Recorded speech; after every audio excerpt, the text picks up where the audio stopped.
ये घर आपका क्या है? आपका प्रेम मंदिर है। वहां जो रहने वाले लोग हैं वो क्या चाहते हैं आपसे? आपका गुस्सा, आपका तनाव, आपकी चिंता, आपका दुख, आपकी पीड़ा, आप बाहर से किससे लड़ के आए वो वाली लड़ाई चाहते हैं सब लोग।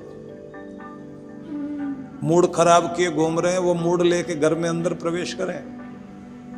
वो घर आपका प्रेम मंदिर है। जहां आपके रिश्ते हैं वहां एक ही दौलत काम करती है, वो सबसे बड़ी दौलत है, वो है आपका प्रेम।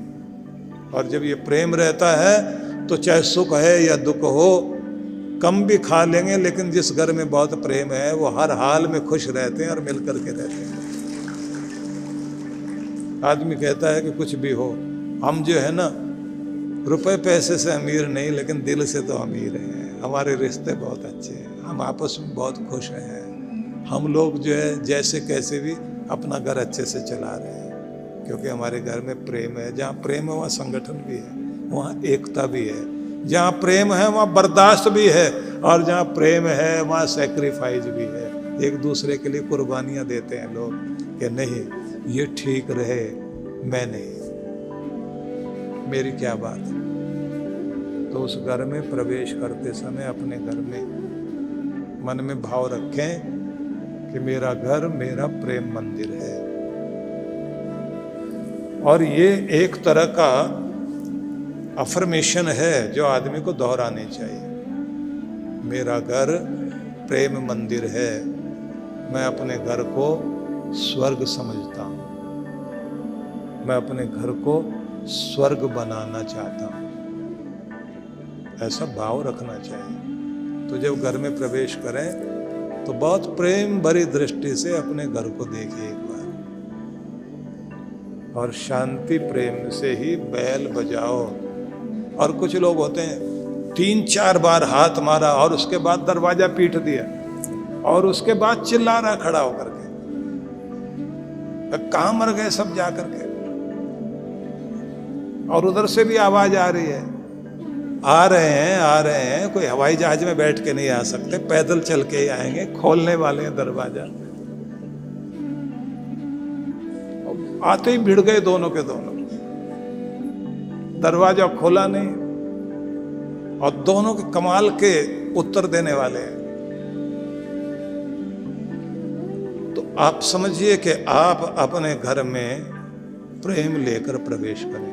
ग्रंथों में तो लिखा कि खाली हाथ नहीं जाना चाहिए, भले फूल पत्ती कुछ भी हाथ में लेके अपने घर में प्रवेश करो, और बिना खाए घर से बाहर नहीं जाना चाहिए। कुछ भी आप देखते हैं ना कि बच्चा एग्जाम देने जा रहा है तो दही बतासा कुछ ना कुछ उसका मुंह मीठा करा के देते हैं, मिठास रहे। और दही शांति का प्रतीक है, शांति रहे, इसको सौभाग्य माना गया। जब आप प्रेम दृष्टि रख करके घर में प्रवेश करते हैं, पुराने लोगों ने तो एक नियम बनाया हुआ था, घर की एक ड्योढ़ी होती थी, वो जो दरवाजे के बीच में जो है ना लकड़ी ऊपर उठी हुई होती थी, जिसको देहली बोलते हैं। वैसे दिल्ली से तो हम लोग आए हुए हैं, दिल्ली से। आपके घर में जो देहली लकड़ी ऊपर उठी हुई होती है ना, आजकल वो नहीं करते। पुराने लोग क्यों करते थे? ठोकर लग जाए इसलिए। उसको लांगना के देहली को लांगते समय बहू को भी कहते थे, बेटा इस देहली से लांगते समय ध्यान रखना, क्योंकि तुम्हारे बाहर जाते समय मर्यादा भी है कुल की, तो इस घर की बहू बन गई है, इस कुल की लाज है, इस घर का सम्मान है। तो बाहर पांव रखते समय तुम्हें सोचना है। वो बड़ी कुछ बातें थी उन लोगों की। तो आप जब उससे लांगते हैं अंदर जाने के लिए, तो एक झटका सा लगता है लांगते समय। दिमाग में जो विचार चल रहे होते हैं ना, उसमें ब्रेक आता है। जैसे आप देखते ना स्पीड ब्रेकर लगे होते हैं, वैसे ज्यादातर तो वो कार ब्रेकर होते हैं, ऐसे ऊंचे ऊंचे बना दिए जाते हैं, जहां मानक के हिसाब से ना बनाया जाए ना, तो कोई स्कूटर से गिर रहा है, कोई गाड़ी से,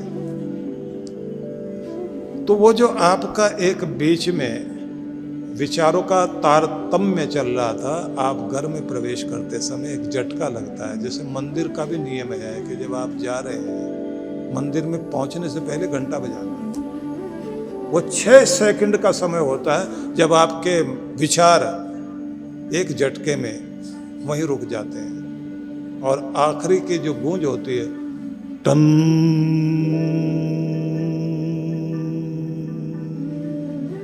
ध्वनि लीन हो रही है आसमान में। तो कहा जाता है कि तुम भी लीन हो जाओ परमात्मा में, अपना मन, अपना ध्यान भगवान में लीन कर लो। इसलिए वो घंटा नाद किया जाता है और उस घंटा नाद से जो वाइब्रेशन चारों तरफ फैलती है वो बड़ी ही सकारात्मक होती है। तो घर में प्रवेश करते समय शांति और प्रेम को लेकर के प्रवेश कीजिए और हो सके फूल हाथ में हो ना हो, मुस्कान तो चेहरे पर जरूर होनी चाहिए अपने घर में प्रवेश करने से। और गृहिणी को भी चाहिए मुस्कान के साथ ही स्वागत करें। विवाह के समय में मंत्र पाठ होता है ना, साधु भवान आस्ताम अर्चिष्याम भवंतम। आपको सज्जन श्रेष्ठ मानते हुए मैं आपका स्वागत करती हूँ, वधू बोलती है। और जैसे आज मैं आपका स्वागत कर रही हूँ फूल माला से, ऐसे हमेशा स्वागत करूंगी। भले ही मेरे हाथ में फूल की माला न हो, पर मेरे मन के सुमन और मेरे अच्छे भाव आपका सदा स्वागत करते रहेंगे। ऐसे भाव रख करके वो माला पहनाई जाती है। उस समय भाव यही होते हैं। और कहते हैं कि नारी को कामना करनी है कि वेलकम करो, पति घर में आ रहे हैं तो वेलकम करो। उसके बाद आप देखते हैं ना, अर्घ और पाद्य दिया जाता है, वर को वधू देती है। तो उसका मतलब क्या होता है कि आते ही हाथ मुंह धो के पानी वानी पी के बैठे, जिससे घर में शांति आए, प्रेम आए। ये सब सौभाग्य बढ़ाने वाली चीजें। और फिर साथ में कहते हैं कुछ मधुपर्क जैसे दिया जाता है ना वहां विवाह के समय में, ऐसे कोई ऐसी चीज खाने को दीजिए कि जिससे मिठास आ जाए।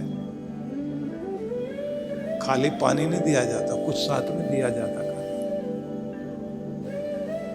और मीठे बोल भी चाहिए। अब पहले तो उसकी बात जो आया है वो दरवाजा पीटे नहीं आते और फटाफट जो है घंटी में हाथ ना मारे, चीखे चिल्लाए नहीं। घर में अंदर आते जूते एक इधर फेंका एक उधर फेंका, बच्चों को डांटना शुरू किया, दम से जाकर के सोफे पे बैठा। वो रूप नहीं चाहिए हमको। तो दोनों को ये कोशिश करनी है कि मेरे घर में सौभाग्य आए, सौहार्द बढ़े। और एक बात और ध्यान रख लीजिए, जो लोग चाहते हैं मेरे घर में खुशहाली आए, उन लोगों को बार बार कुछ शब्द याद करने चाहिए। जैसे सवेरे सवेरे के कुछ जो है सौभाग्य के कुछ, एक सौभाग्य सूक्त है वेदों में,